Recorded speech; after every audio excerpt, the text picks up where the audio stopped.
This was a famous supermodel, and this is her cosmetic treatment nightmare. What caused this? Well, it was actually CoolSculpting. And I can tell you, thousands of women actually fall victim to this every year. I've had to treat some of those women. So what is it? Well, CoolSculpting purportedly shrinks fat using cold, which doesn't really kind of make sense to me, but it seems to work in some reports. However, there are some side effects. Now let's talk about the common ones. There's some pain and numbness and skin sensation that's altered.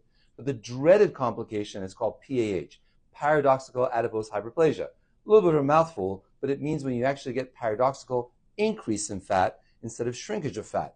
Now, it was actually discovered that this was actually underreported, which means it's a lot more common than we actually realize. And so my takeaway on this is never ever trust a new treatment when it first comes out.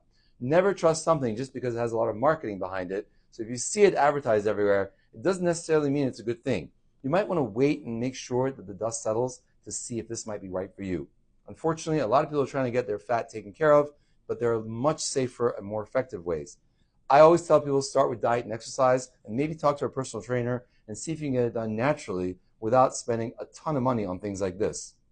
Now, if you've had CoolSculpting, drop me a line and let me know what your experience has been. I'd love to hear from you. Thanks so much for watching.